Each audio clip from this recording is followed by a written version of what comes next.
what kind of behavior changes that we are seeing. You're feeling pretty good about that? Yeah, I love talking about this.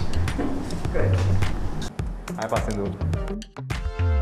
So, sustainable product sounds like a bit of an oxymoron, doesn't it?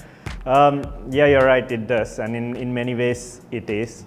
But that's also because of the way we're consuming these days, the rate at which we're consuming, and how products are made, how clothing is made, and the number of processes that go into it.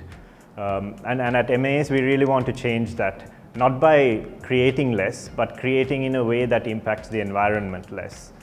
Manufacturers have been trying to chip away at this for some time now, and they've been making incremental changes, but it hasn't really added up to the scale of the problem.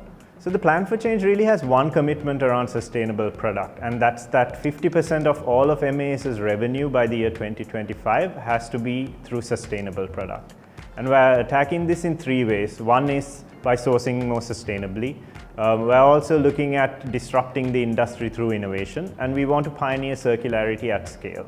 Sustainable behavior is being driven by several things, but the main one I would say is consumer behavior. The consumer is far more woke these days than a few years ago, and it's okay to do good and talk about it.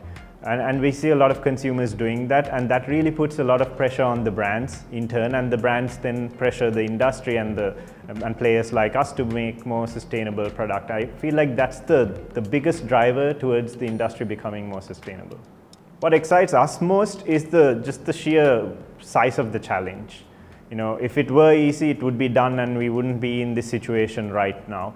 But what's also encouraging to see is that a lot of brands and the sentiment they have towards MAS, the work we're doing is really being taken up by the brands. They look at us for advice, for guidance in some cases, and we see these as signals that we're headed in the right direction, that our trajectory is such that if we achieve our targets, we will have helped to make the industry a better and more sustainable one than it is now.